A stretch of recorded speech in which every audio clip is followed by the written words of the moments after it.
안녕하세요. 저는 투자의 재발견 저자 이고은이고요. 현재는 거위 농장주로 주로 활약을 하고 있습니다. 제가 직접 거위를 키우는 건 아니고요.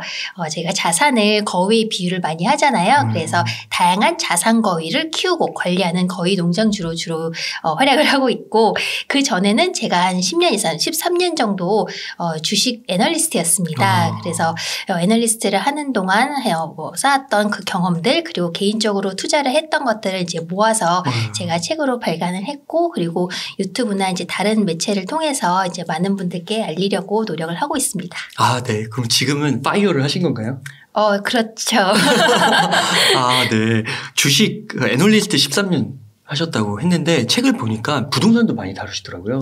네, 저는 이제 소개해 드리겠지만 어떤 한 자산군만 파기보다는 제가 먼저 가장 중요하다 생각한 투자 원칙을 먼저 세우고 그 원칙을 적용할 수 있는 부분을 각 자산마다 찾아서 투자를 했기 때문에 부동산, 주식, 그리고 금, 사업, 암호화폐 다양한 자산군에 투자를 하고 있습니다. 아, 네. 그러시군요.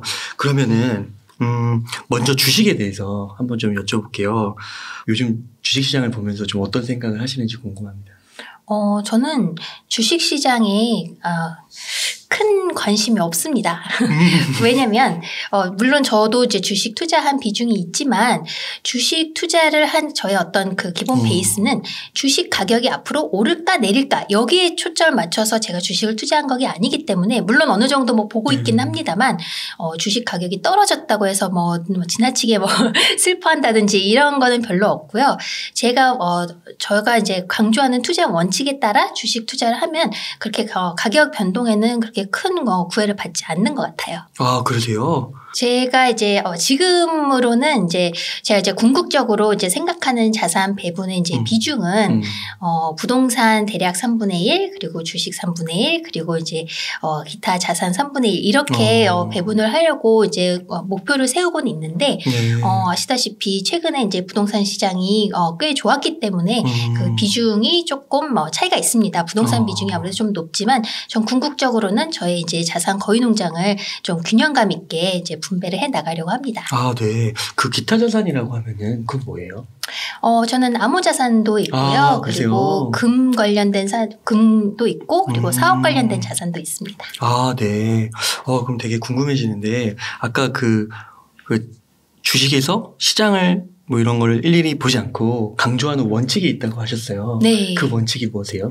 네, 저는 일단 제가 이제 책을 냈을 때 가장 강조하고 싶었던 부분이 뭐였냐면은 투자는 자산을 늘려가는 것이다 라고 재정의하고 싶었어요. 왜냐하면 굉장히 많은 투자자분들이 투자는 자산을 샀다 팔았다 하면서 시세 차익을 남기는 것이라고 좀 편협하게 생각하시는 경향이 많습니다.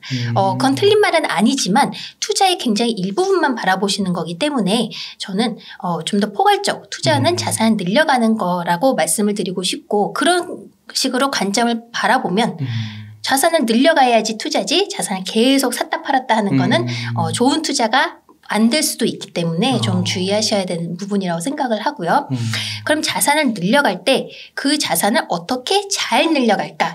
이왕이면 잘 늘려가고 싶어요. 그게 이제 좋은 투자의 방법이 되겠죠. 그러니까 팔지 않고 사 모아가는 거예요? 기본 베이스는 그거고요. 물론 파는 부분도 있죠. 언제 파느냐.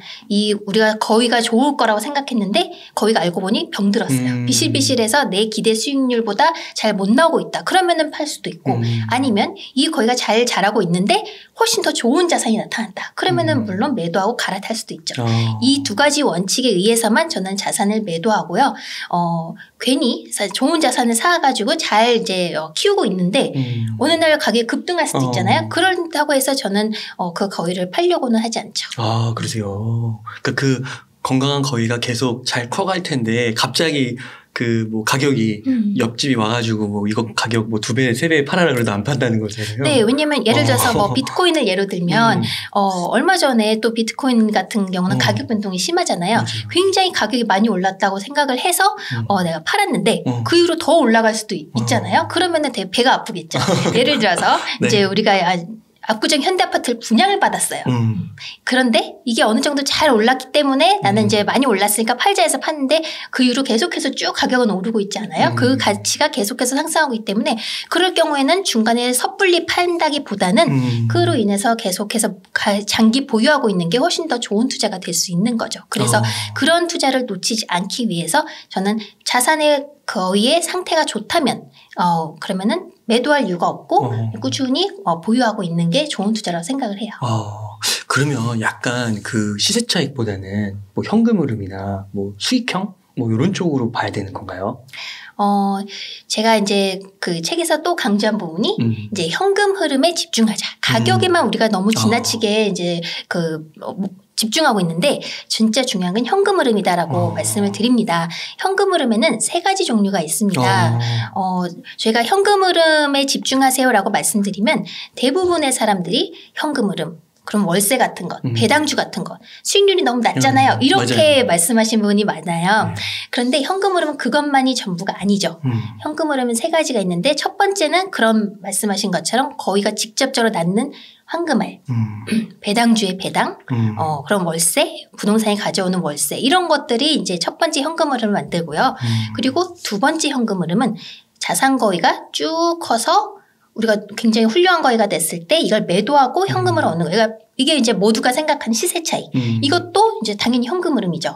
그런데 제가 이제 두 번째 현금 흐름을 좀 덜 추천하는 이유는 그렇게 하면 자산 거위가 사라져 버리잖아요. 네, 맞아요. 그렇기 때문에 그러면 이걸 팔고 나서 또 새로운 자산 거위를 우리가 계속 찾아보고 뭐가 좋을까 또 수수료를 내면서 취득세를 내면서 또 사야 하고 이런 부분들이 있기 때문에 특히나 우리는 특히나 초보 투자자들 같은 경우는 거위 농장을 꾸준히 늘려가야 하는 상황인데 계속 자산을 팔아버리면 농장이 쑥쑥 크지 않을 수 있기 때문에 이번 현금 흐름은 좀 나중에 우선순위를 좀 미루는 게 낫다라고 전 말씀을 드리는 거고요. 세 번째 현금 흐름은 거위를 쭉 잘 키워서 거위를 담보로 레버리지를 일으키는 거예요. 그렇게 해서 현금 흐름을 얻을 수가 있습니다. 이 현금 흐름들은 제가 만들어낸 게 아니에요. 장기적으로 가장 그 투자 성과를 극대화하려고 노력하는 존재가 바로 회사들입니다. 그 영리성 기업들이죠.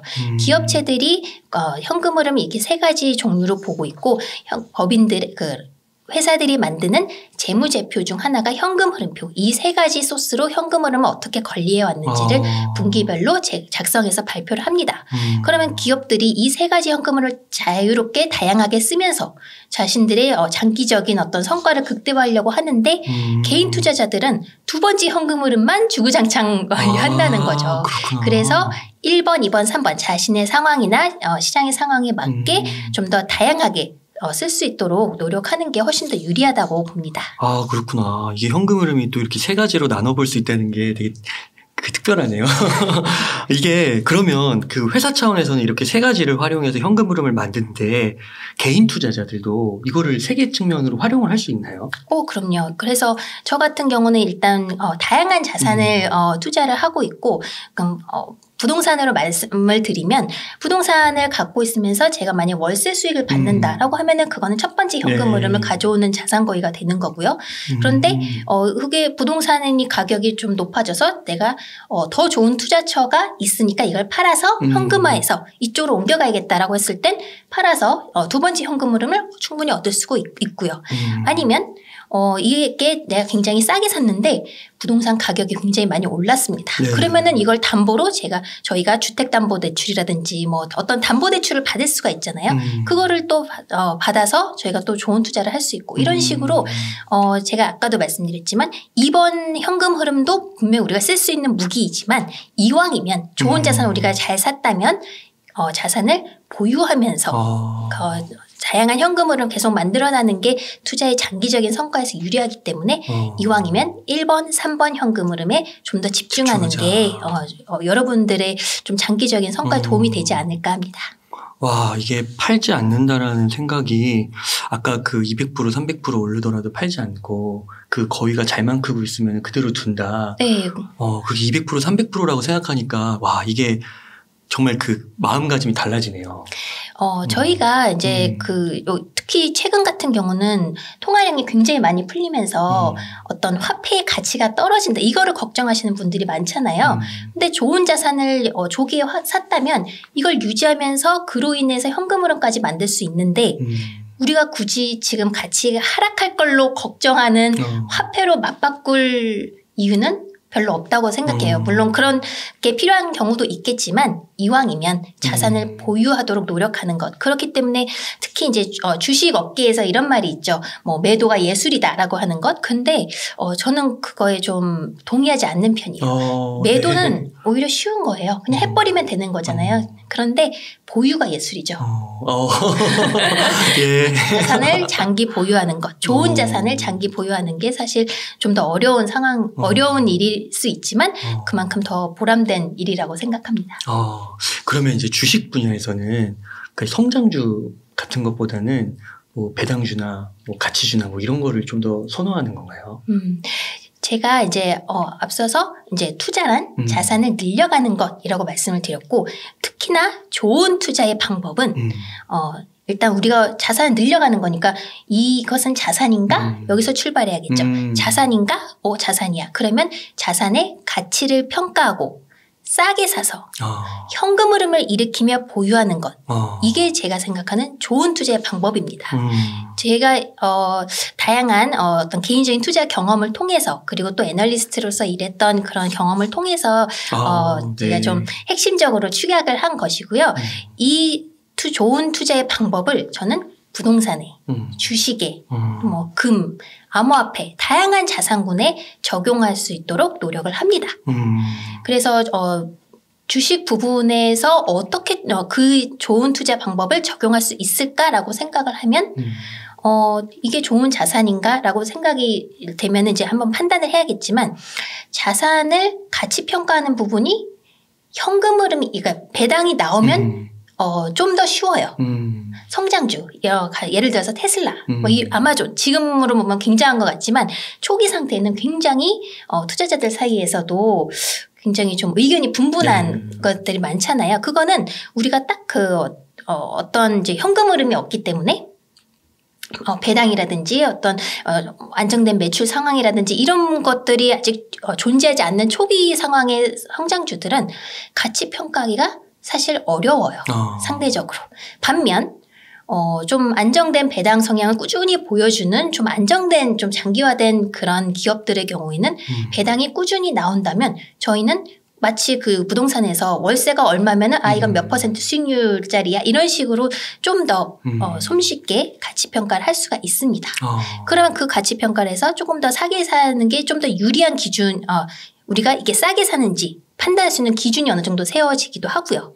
그리고 제가 아까 좋은 투자의 그 기준 중 하나가 내가 보유하고 있는 동안 현금 흐름을 일으킬 수 있는 것. 그럼 배당주는 3개월마다 아니면 또는 6개월, 1년마다 이렇게 배당이 나오기 때문에 내가 가지고 있는 동안 그 현금 흐름이 나오잖아요. 그래서 그런 면에서 배당주가 저의 그런 좋은 투자의 원칙에 좀 더 잘 부합을 하는 거죠. 그렇군요. 그러면 배당주 혹시 좋게 보시는 기업 몇 가지 소개해 줄 수 있어요? 저는 사실 그 어떤 기업과 사랑에 빠지기보다는 일단 그 기업의 히스토리를 보고 그 저의 이제 관심 유니버스에 넣어둡니다. 그 관심 유니버스를 한마디로 말하면 배당 귀족주예요.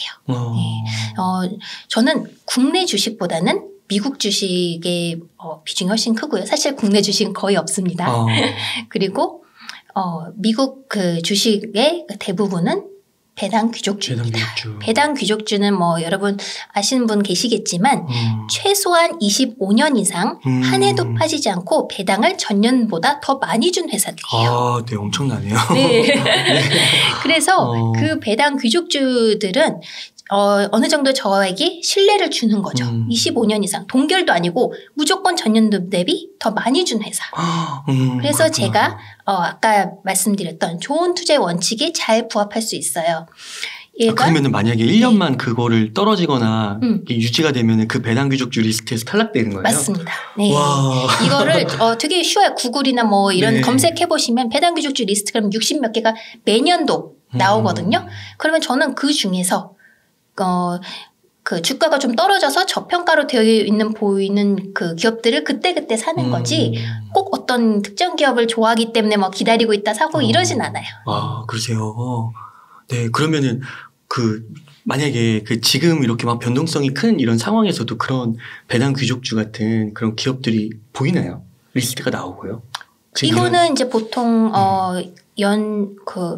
1년에 한 몇 번씩 나오죠. 그러니까 배당 히스토리가 훼손받지 않는다면 그냥 유지되는 거잖아요. 예, 그래서 어떤 회사가 이거 배당 귀족주였는데 배당을 컷했다 또는 동결했다. 그러면은 이제 그 회사는 탈락하는 거죠. 그렇구나. 그래서 그 안에서 가능하시면은 이제 업종별로 그러니까 너무 한 업종에 이제 몰빵하기보다는 업종별로 이렇게 몇 개 보셔서 주가가 좀 많이 떨어져서 괜찮은 것 같다. 그러면은 그런 걸로 이제 한두 개씩 사서 저 같은 경우는 이제 한 20개, 30개 종목을 이렇게 구성을 하면 이게 셀프 배당 펀드를 만드는 거죠. 아, 배당 귀족주를 20개, 30개로 이렇게 하세요? 네. 와, 그러시구나.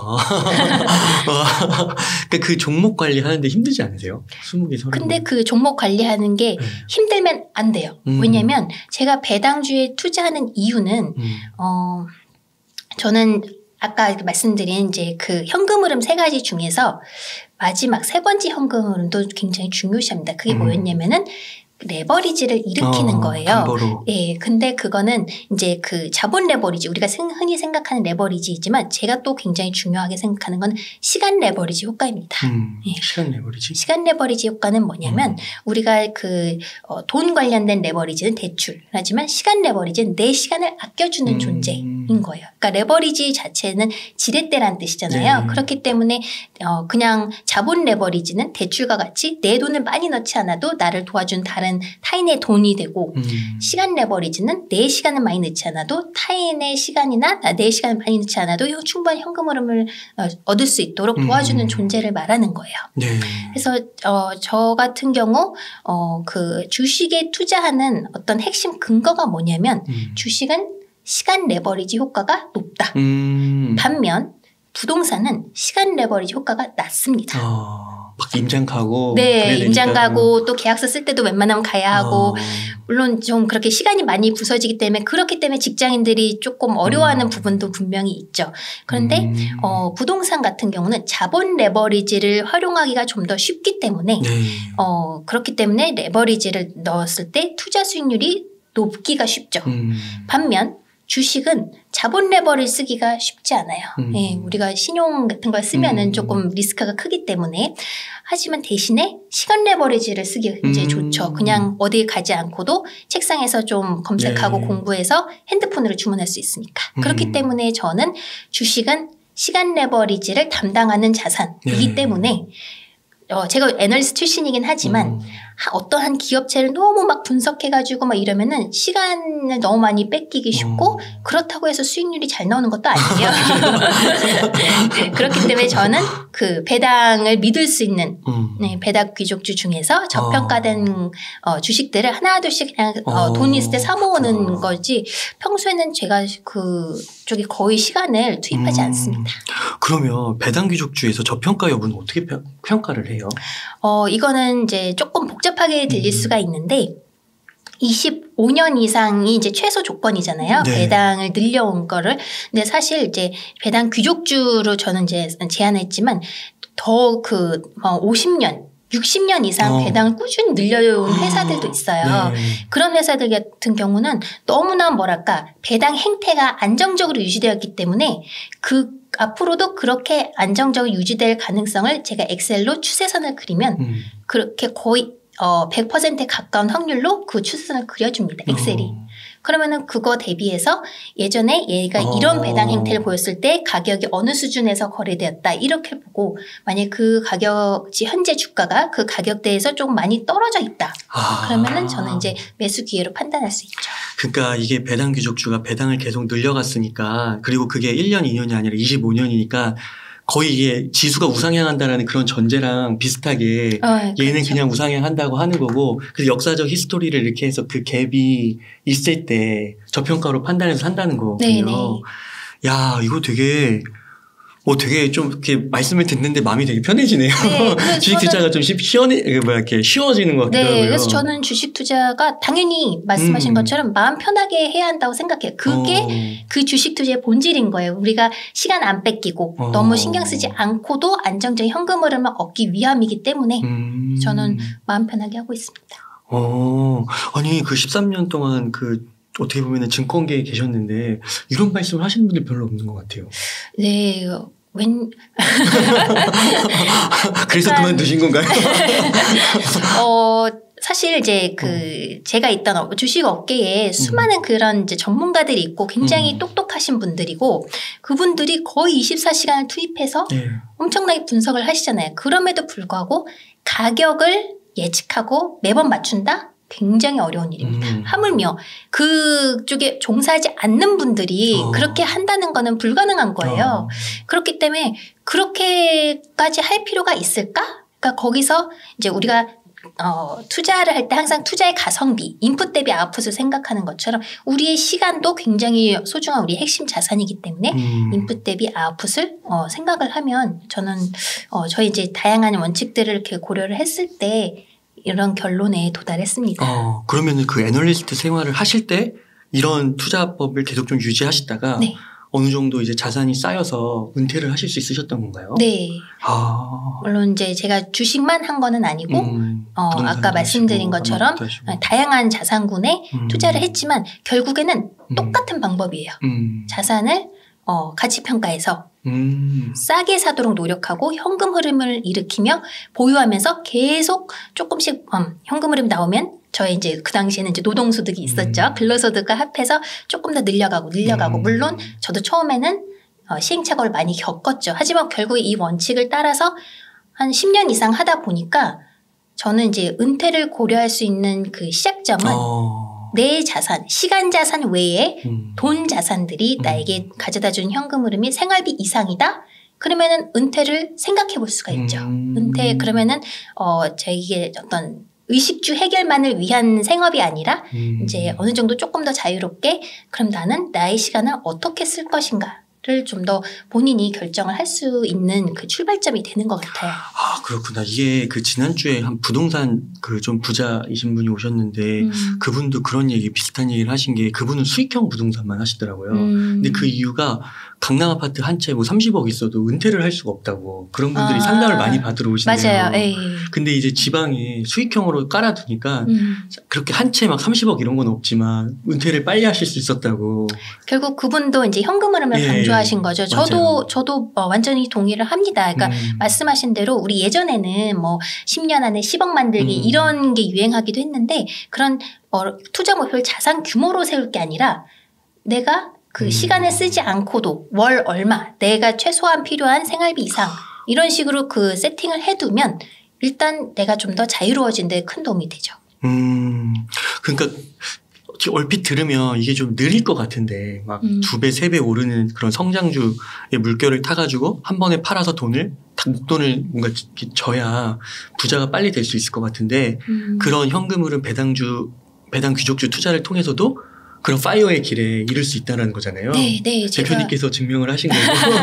그러니까 제가 그 질문을 굉장히 많이 받아요. 제가 현금 흐름에 집중한 투자가 중요하다라고 얘기를 하면은 그건 너무 느려요. 이런 얘기 많이 맞아요. 하시는데 그러니까 느리다고 말씀하시는 분들은 결국 아까 말씀드린 2번 현금 흐름, 시세차익 현금 흐름이 더 빠르고 좋다라고 생각을 하시는 거고 1번 현금 흐름은 너무 느리고 안 좋다. 하지만 저는 이제 무조건 배척한다기보다는 이왕이면 현금 흐름은 한 가지가 아니라 3가지가 있으니까 시장 상황이나 본인의 상황에 맞춰서 3개를 가장 유리한 방법을 쓰면 내가 쓸 수 있는 칼이 많아지는 거죠. 그리고 이제 그 말씀하신 시세 차익 그것도 뭐 나쁘지 않을 수 있지만 우려되는 점은 내가 그 시세 차익을 기대하고 그러니까 결국에는 가격이잖아요. 가격을 전망하고 예측한다는 건 굉장히 어려운 일이고 성공률이 사실 낮습니다. 그렇기 때문에 그것만 바라보고 내가 빠른 은퇴를 해야지 해서 올인했을 때 잘못된 방향으로 갈 수도 있기 때문에 그거 이렇게 굉장히 특히나 개인 투자자가 엄청난 그런 어떤 가치 투자와 가치 평가와 분석을 하는 분은 많이 못 뵌 것 같아요. 그러면은 그건 투자가 아니라 도박의 영역으로 쉽게 갈 수 있어서 굉장히 조심해야 되죠. 그러면 혹시 그 배당률, 시가 배당률 그런 좀 어느 정도 이렇게 마지노선 이런 게 있으신가요? 저의 그 마지노선은 이제 꼭 배당주에 국한된 게 아니고 투자 전체에 있어서 저는 그거를 나만의 기준금리라고 부릅니다. 예, 나만의 기준금리가 뭐냐면 일단 많은 분들이 이제 저한테 이런 질문을 하세요. 돈이 얼마 있는데 어디에 투자할까요?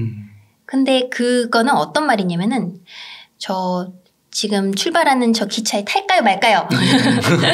그러면 저는 어디 가시는데요? 뭐 언제까지 가셔야 돼요? 이런 걸 물어보죠. 그러니까 남들이 어떤 거를 산다 만다 이런 거에 너무 휘둘리지 마시고 본인만의 투자 목표를 먼저 정하셔야 합니다. 그래서 난 현재 재정 상황은 예를 들어서 지금 몇 살이고 그리고 지금 뭐 모아둔 돈은 얼마 있고 월 저축 가능한 금액은 얼마고 이런 재정 상황이 다 다르잖아요. 그리고 나는 어디에 앞으로 몇 년 안에 월 현금 흐름 얼마를 만들고 싶어. 이런 목표도 당연히 다 다를 거예요. 그거를 우선적으로 결정을 하셔야 그러면 나의 현재 상황이 이렇고 나의 투자 목표는 여기야. 그러면은 여기 현재 상황에서 목표로 갈 수 있는 어떤 최적의 내비게이션 그거를 저는 나만의 기준금리라고 불러요. 그럼 만약에 그게 10%가 나왔다. 그 나만의 기준금리는 참고로 제가 운영한 홈페이지에서 무료로 이제 쉽게 구해보실 수가 있습니다. 한번 해보시기를 바라고요. 네. 홈페이지 그 자막으로. 네, 감사합니다. 첫 댓글로. 그리고 이제 만약에 10%가 나왔다. 10%에서 12%가 제가 뵌 분들 중에 가장 좀 일반적으로 나오는 구간인 것 같아요. 그러면 이제 공부를 해야죠. 그때부터. 나는 앞으로 투자 수익률이 10% 이상 되는 투자를 해야 나의 목표에 도달할 수가 있구나. 그러면 10%가 넘는 투자는 어떤 게 있을까? 그러면은 내가 어떤 2, 3%짜리 투자를 들으면 그거는 패스해야 되는 거고 이런 식으로 나만의 판단 기준이 생기는 거예요. 그리고 만약에 이제 이게 좀 터무니없이 높아진다. 20%가 나왔어요. 그러면 그럼 나는 투자 목표를 너무 높게 잡았구나. 그러면은 지금 내가 할 수 있는 건 뭐가 있을까? 투자금을 좀 더 늘리도록 노력한다든지 이런 식으로 내가 액션 플랜을 구상할 수가 있기 때문에 나만의 기준금리를 구하고 목표를 세워서 이제 내가 어떤 투자를 해야 될지 그거를 알아야 할 수가 있고요. 아까 이제 질문해 주신 게 이제 배당률이 뭐 얼마 이상이 되어야 투자를 한다 이런 마지노선이 있느냐. 그러니까 저는 이제 나만의 기준금리가 있기 때문에 저는 참고로 12% 정도인데 사실상 안전마진까지 조금 한 15% 정도 이상은 되어야 투자를 합니다. 그래서 연간 15%요? 네. 높네요. 네, 그런데 저는 10년 이상 해왔기 때문에 어느 정도는 이제 그거를 이제 좀 만들어갈 수 있는 그런 경험들이 좀 쌓인 것 같고 그리고 이제 다른 분들도 처음에는 너무 높은 거 아니야 이렇게 할 수 있지만 그 처음에는 그리고 당연히 처음부터는 그렇게 못하겠죠. 하지만 이렇게 하면서 점점 본인이 그 투자에 있어서도 창의성을 발휘하게 돼요. 가장 쉬운 예를 들어서 뭐 오피스텔에 그 월세 투자를 하겠어. 그러면은 좋은 지역일수록 2, 3% 굉장히 수익률이 낮겠죠. 그러면 내가 어떻게 하면 이거를 높일 수가 있을까? 첫 번째는 레버리지를 고려해가지고 좀 더 한 5, 6%로 만들고 그럼 여기에 어떻게 아니 뭐 임차를 좀 더 높게 맞춘다든지 아니면 내가 거기서 직접 사업을 해서 좀 더 높은 수익률을 뽑아낸다 이런 식으로 계속해서 생각을 하게 되겠죠. 네. 그래서 저는 그 기준금리를 부동산에서도 적용하고 주식에도 적용하고 다양한 투자에 적용을 하는데 배당주는 12%, 10%를 넘기가 쉽지 않아요. 근데 그게 어떤 거냐면 제가 말씀드리는 그 배당주 투자 수익률은 1년이 아니에요. 1년만 생각했을 때 우리가 배당주 수익률은 2, 3%밖에 안 되잖아요. 애게 막 이러잖아요. 근데 그거를 계속 복리로 장기간 투자했을 때 제가 이제 배당 귀족주의 몇 가지 이제 주식들을 선별해서 이제 테스트를 해보면 복리로 재투자해서 한 10년, 20년이 되면은 그 IRR 엑셀로 구할 수 있는 IRR 내부 수익률이라는 게 이제 시간 가치를 고려한 수익률이 나오는데 그게 한 10% 가까이 나옵니다. 세후가. 네, 그래서 그러니까 배당을 받은 걸 재투자하는 거예요. 네네네. 그래서 저의 어떤 기준금리보다는 조금 못 미치지만 근데 나는 전혀 시간을 안 쓰고. 주가는 오르나요? 주가 오른 거는 고려하는 건가요? 주가도 그 배당 행태에 맞춰서 오랫동안 했을 때 어느 정도 적정 주가가 되었다고 생각해서 20년 뒤에 매도한다고 했을 때 나오는 거지. 그러니까 좀 시뮬레이션이 들어가긴 합니다. 그랬을 때 그래도 대략 거의 세후 10%에 가깝게 나오니까 저는 사실 시간을 거의 안 쓰잖아요. 한 분기별로 HTS에서 한번 띵 매수 누르는 거 정도만 하기 때문에 시간을 거의 안 쓰면서도 그래도 안정적으로 세후 10%면 나쁘지 않다. 시간 레버리지 효과를 고려했을 때. 그래서 저는 이제 배당 귀족주의 하는 거고요. 아, 그러시군요. 그러면은 그 혹시 그 배당을 재투자한다고 하시니까 어떻게 보면 그 현금 흐름을 쓰는 게 아니잖아요. 소비를 네. 하는 게 아니잖아요. 이거랑 그 지수에 투자해도 보통 한 10% 내외라고 하잖아요. 네네. 그 지수 투자랑은 조금 느낌이 다른 건가요? 뭐 S&P 500이나 나스닥 100이나 이런 거. 그거는 아마 말씀하신 부분은 가격 상승이 좀 더 이제 그러니까 역사적인 그런 시계를 봤을 때 못해도 연평균 한 7, 8%는 가격이 오르더라 이런 걸 거예요. 네. 그런데 제가 말씀드린 접근법은 배당을 재투자해가지고 그러면은 나의 투자금이 좀 더 늘어나는데 그래서 또 배당을 받고 그런 식으로 했을 때 나의 어떤 그거 현금 흐름과 시간 가치까지 고려한 투자 수익이기 때문에 접근법이 조금 달라요. 그리고 결국에 이제 말씀하신 것도 이제 많은 분들이 제 이런 이제 셀프 배당 펀드 만드세요라면 ETF는 어때요? 그런데 ETF도 나쁘지 않아요. 하지만 저는 이제 조금 번거로우시겠지만 이왕이면 그 셀프 배당 펀드를 만드시는 게 더 좋다라고 말씀드린 이유가 스스로 네. 만들어서 왜냐하면 ETF는 그 수수료가 들어가 있습니다. 그렇기 때문에 뭐 물론 소량이긴 하지만 장기적으로 하면은 그것도 조금은 영향이 있기 때문에 어렵지가 않거든요. 그래서 충분히 스스로 하실 수가 있다고 저는 생각을 해서 이왕이면은 스스로 해보시는 것도 괜찮다고 봅니다. 그러니까 그 정도 시간 레버리지는 오히려 ETF를 사는 게 손해라는 거네요. 그 배당 귀족주만 모여있는 ETF 그런 것도 있나요? 네, 있어요. 네, 그래서 이제 많은 분들이 정말 귀찮은데 그거 해도 될까요? 이렇게 해도 되죠, 당연히. 근데 이제 저는 이제 셀프 배당 펀드도 어렵지 않으니까 이렇게 말씀드리죠. 그러세요. 그러면은 대표님께서는 성장주는 전혀 안 사세요? 혹시? 아니, 저는 뭐든지 하라 마라 이렇게 말하는 걸 안 좋아해요. 왜냐하면 각자의 상황이 다 다르잖아요. 그렇죠. 네. 다만 제가 생각했을 때 우선순위, 그러니까 우선순위를 조절하라고 말씀을 드리는 거예요. 그래서 저도 성장주가 일부 있습니다. 그러니까 성장주라는 단어를 저 안 좋아하는 배당 주지 않는 주식들 그런 주식들이 일부 있지만 비중이 크지는 않고 그냥 조금 있습니다. 그러시군요. 그러면 만약에 지금 그 월 여윳돈으로 매달 한 100만 원씩 이렇게 생기는 거예요. 그럼 매달 그 배당 귀족주를 사 나가면 이렇게 될까요? 좋은 매수법이 있을까요? 매수법은 따로 없고요. 월 100만 원을 이제 있다고 했을 때, 이제 직장인 분들 같은 경우는 월급에서 얼마 쓰고 얼마는 내가 저축 투자해야지라고 하시기 편한 구조죠. 그런데, 저는 이제 여기서 뭐 100만 원은 꾸준히 사세요라고 말씀드리기보다는 일단 순서가 있는 것 같아요. 아까 말씀드린 투자 목표가 뭔지, 그리고, 나의 그런 이제 어떤 나만의 기준금리를 찾고 이런 것들을 먼저 해보고 만약에 어떤 분들은 굉장히 그 기준금리 낮으신 분들이 있어요. 뭐 5, 6% 이렇게 나오신 분들은 그런 분들은 뭘 하셔도 괜찮아요. 하고 싶은 거 그냥 하세요. 그냥.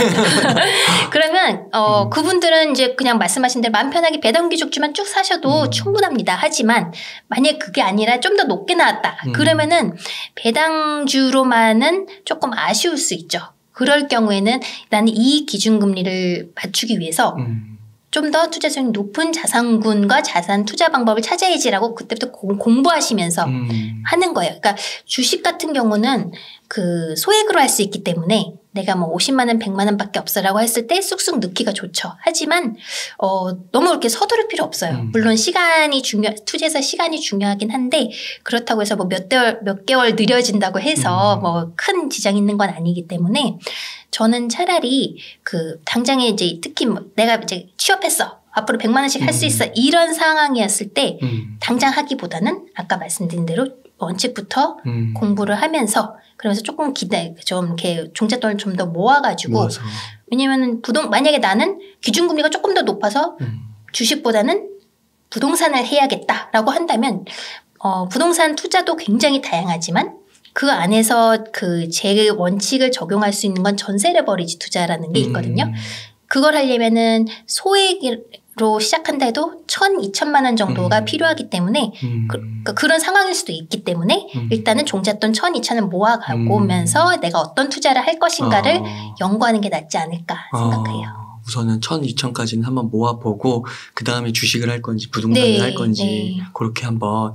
그러면 만약에요. 한 목돈으로 지금 한 5천만 원이 있는 거예요. 지금 시점에서 그럼 어떻게 하면 좋을까요? 만약에 저한테 이제 상담하 오신 분들이 그런 분들 많죠. 굉장히 이미 현금 부자이신 분들.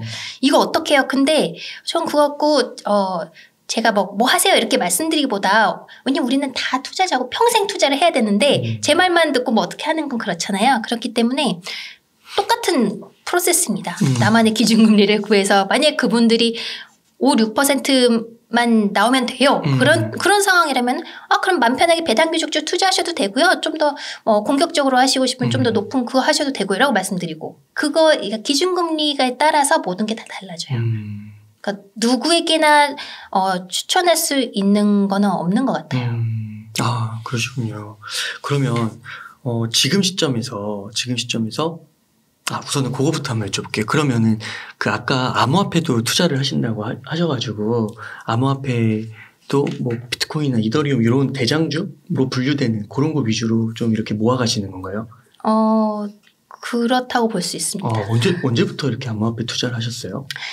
저는 암호화폐에 관심을 많이 가진 건 이제 2017년이었고 그때부터 이제 공부를 했는데 좀 더 저의 이제 돈과 시간을 좀 더 많이 쏟은 거는 상당히 최근 일이에요. 작년부터. 그런데 이제 암호화폐도 제가 앞서 말씀드린 좋은 투자 방법을 똑같이 적용할 수 있을까? 이 고민에서 시작을 한 거죠. 암호화폐 투자라고 이야기를 하면 보통 많은 분들이 코인 투자는 가격 변동성이 크니까 진짜 4848의 최고봉이라고 생각을 해요. 샀다 팔았다 샀다 팔았다 하는 거. 그런 트레이딩으로 성공할 수 있는 사람은 아주 극소수라고 저는 생각하고요. 일반 사람들이라면 좋은 투자 방법을 어떻게 암호화폐에 적용할 수 있나 그걸 생각하시는 게 좋죠. 근데 좋은 투자 방법 일단 이게 좋은 자산인가 우리가 늘려갈 만한 가치가 있는 자산인가를 일단 판단을 해야 하고 만약에 나는 암호화폐가 좋은 자산이라고 생각해 라고 하면 나름대로 가치 평가를 해서 싸게 사고 그리고 그거를 보유하고 있는 동안 현금 흐름을 일으키면서 보유하는 이 원칙을 똑같이 적용할 수 있는가를 제가 고민을 하는 거죠. 제가 이제 한 1-2년 전부터 이제 암호화폐를 투자하게 된 가장 큰 원인은 그게 좋은 자산인 것 같긴 하고 가치 평가에서 싸게 살 수도 있겠지. 그런데 현금 흐름 부분에서 좀 애매했는데 그게 1-2년 전부터 디파이라는 세계가 열리면서 이게 좀 활성화되었기 때문에 이 좋은 자산을 내가 보유하면서 현금 흐름 만들 수 있는 길이 열렸다. 그렇기 때문에 제가 이제 투자를 좀 더 하게 되었습니다. 디파이를 이거 하시는 거예요? 네.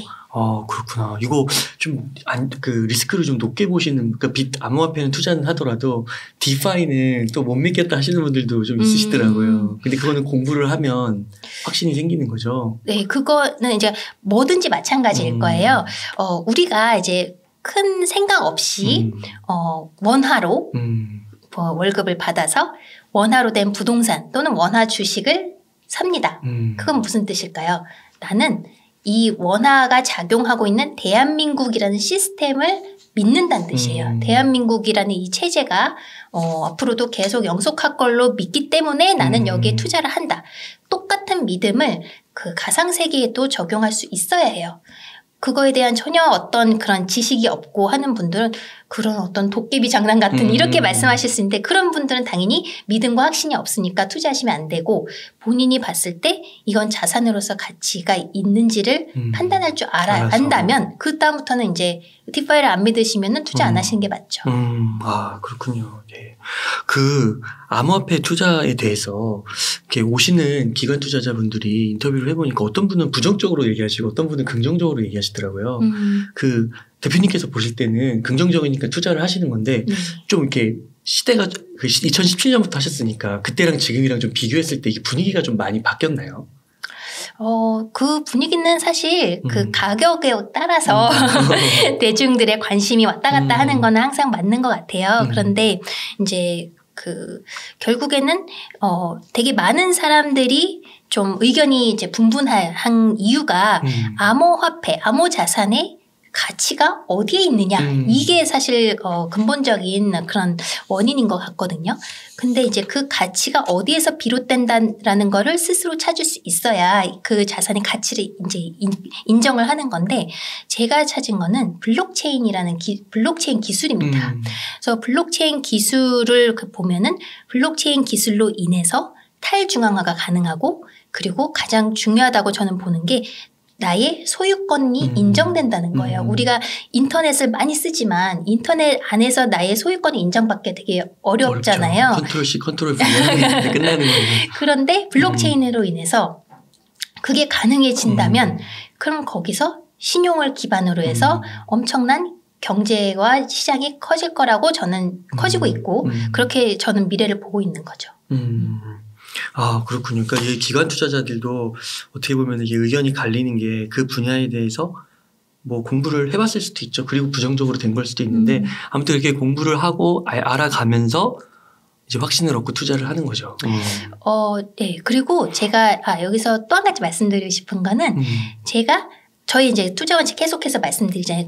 제가 생각한 좋은 투자 방법을 부동산, 주식, 암호화폐 등 다양한 자산군에 적용한다. 그런데 그 적용할 때 첫 시도가 다 있잖아요. 항상 그 첫 시도가 다 성공한 거는 아닙니다. 당연히. 제가 처음 부동산 했을 때, 그리고 그 방법을 똑같이 처음 주식 했을 때, 처음으로 금 옵션 매도했을 때, 첫 암호화폐 다 어떻게 보면 실패일 수도 있고 아무튼 성과가 비리비리하죠.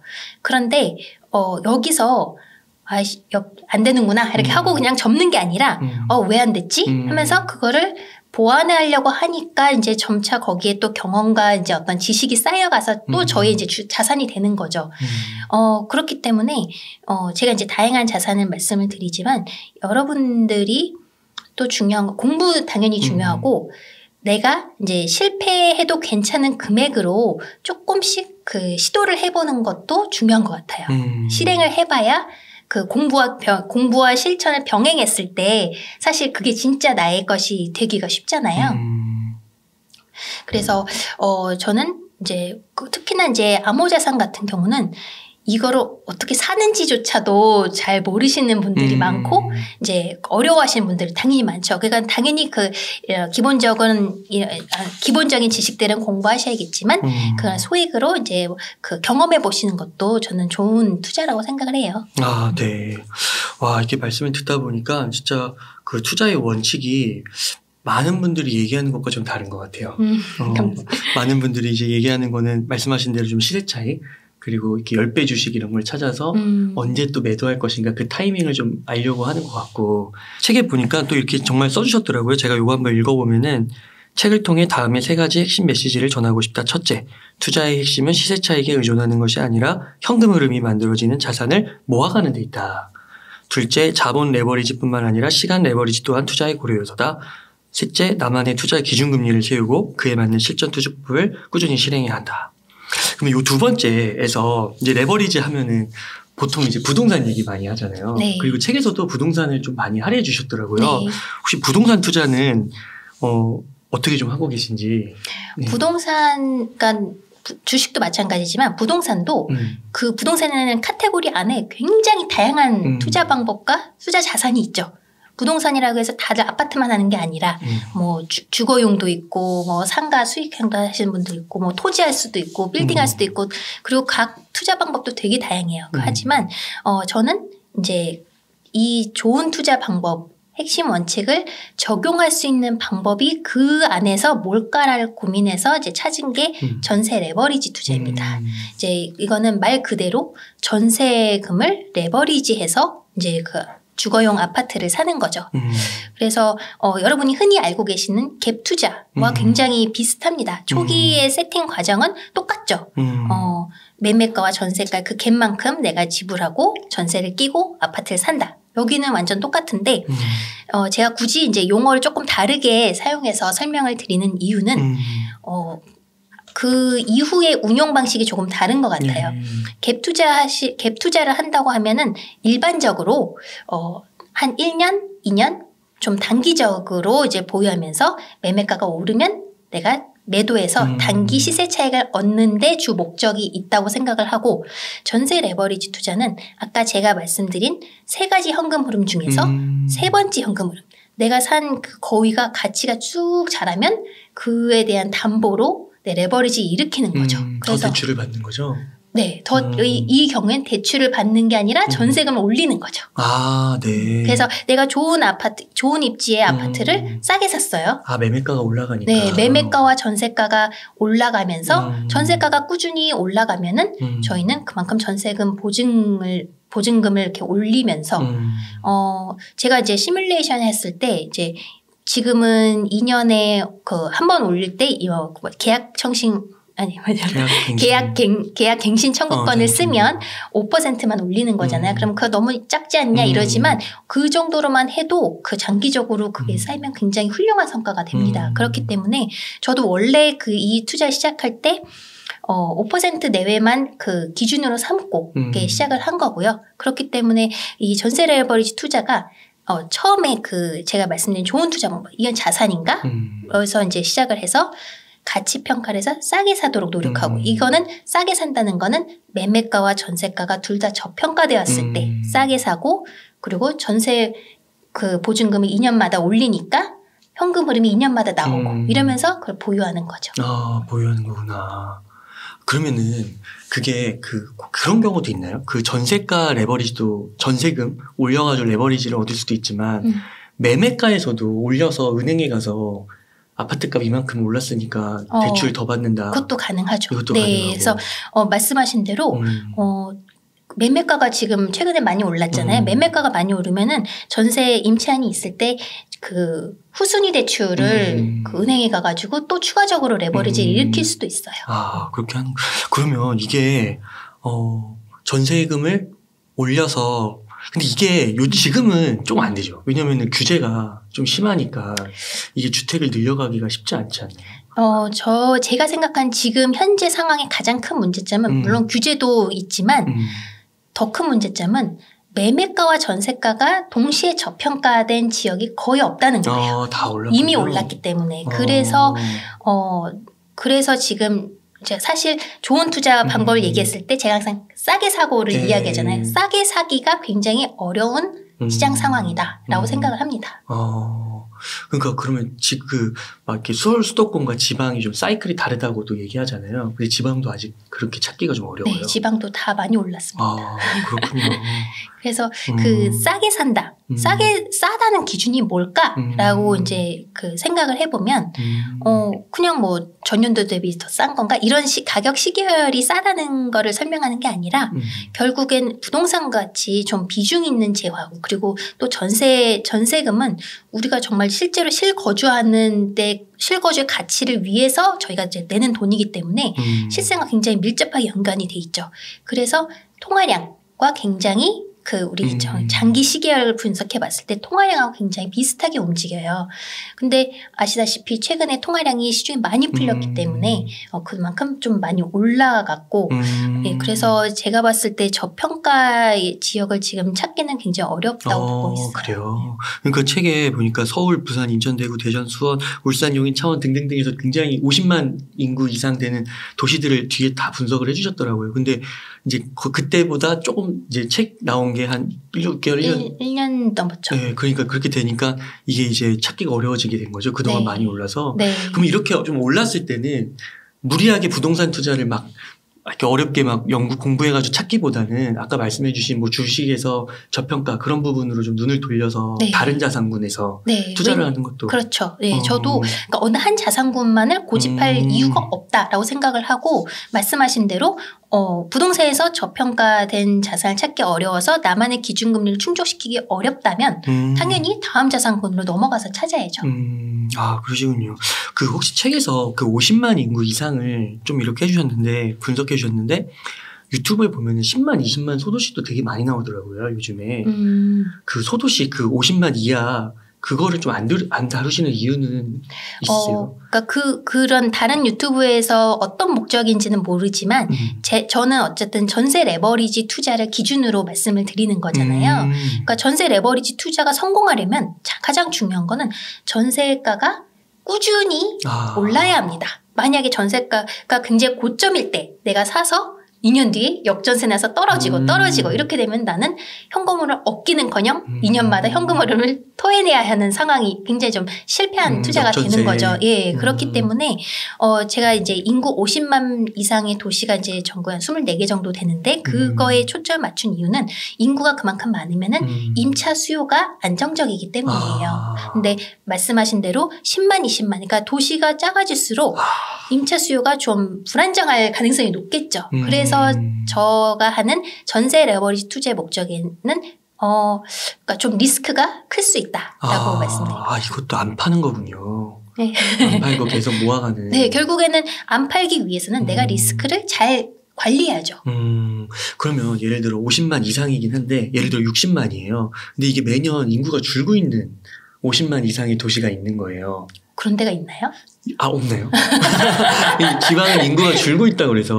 그런데 그런 관점에서 본 적은 없는데 아마 인구가 준다는 건 굉장히 좀 소도시에서 먼저 되지 않을까 그렇구나. 싶습니다. 예, 저도 찾아본 건 아니에요. 그래서 저도 그냥 든 생각해요. 네. 좀. 그렇구나. 아무튼 50만 이상 정도면 그래도 전세 레버리지 투자, 그러니까 아파트를 팔지 않고 전세금 상승 또는 그런 식으로 레버리지를 사용할 수 있을 확률이 높다. 네. 가능성이 높다. 위험보다는. 그렇게 되는군요. 그러면 이렇게 해서 진짜 주식, 부동산, 암호화폐를 다뤄주셨는데 이게 자산이 다 다른데 진짜 투자의 원칙이 관통하네요. 네, 저는 그게 굉장히 중요한 점이라고 생각을 해요. 그러니까 투자의 원칙만 딱 들었을 때 아마 여러분이 듣는 생각은 너무 좀 교과서적인 이야기 아니야? 저런 모범 답안을 이야기하다니 이럴 수 있는데 말씀하신 대로 모범 답안이 맞아요. 그렇기 때문에 이 원칙을 실제로 적용할 수만 있다면 우리는 실패할 가능성을 굉장히 획기적으로 줄여줄 수가 있겠죠. 그렇기 때문에 이 원칙을 어떻게 하면 실제 투자에 적용할 수 있을까를 많이 고민을 해보고 제가 찾은 방법들을 책이나 유튜브에서 이제 말씀드리는 거고요.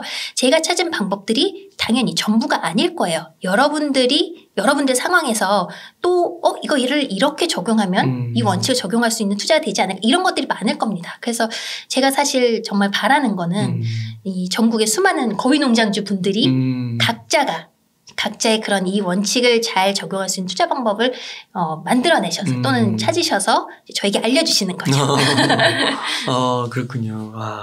이게 되게 말씀을 딱 들었을 때 뭔가 굉장히 안정적이다라는 느낌을 받게 돼요. 그러니까 뭔가 되게 시세차익으로 좀 예민해지고 뭔가 좀 골치가 아프고 이게 뭔가 조급해지기도 하고 계속 뭔가를 들여다보게 되는 나도 모르게. 근데 뭔가 이렇게 안 팔고 현금 흐름에 좀 집중을 하고 좀 길게 보는 듯한 느낌도 들고요. 네, 길게 봐야지 너무 단기적인 그 가격 변동에 너무 휩쓸리면 마음 편한 투자가 되게 어렵죠. 넣어놓고 딴 거 할 수 있을 것 같아요. 그러기 위해서 투자를 하는 거죠, 사실상. 그렇죠. 네. 맞아요. 그렇군요. 그래서 이렇게 투자를 하셨을 때, 이러한 투자 원칙을 갖고 하셨을 때 굉장히 만족스럽게 지금도 오늘도 투자를 하고 계신 거죠. 네. 그래서 저는 이제 그 애널리스트 일도 사실 굉장히 좋아했지만 이제 점차 애널리스트 일을 좀 더 자유로운 형태로 하면서 그리고 좀 더 시간의 자유를 좀 더 누리고 싶어서 퇴사를 한 거고 그리고 지금 같은 경우는 저 어떻게 보면 애널리스트 일을 계속 하고 있어요. 제가 투자 아이디어를 책이나 이런 데서 다양하게 알리면서 그리고 또 시간은 더 많기 때문에 제가 다양한 자산군에 대한 투자 공부도 마음껏 할 수 있고 새로운 테스트도 해볼 수 있고 이렇게 다른 유튜브에 나와서 즐겁게 이야기할 기회도 갖게 되고 저는 좋습니다. 아, 네.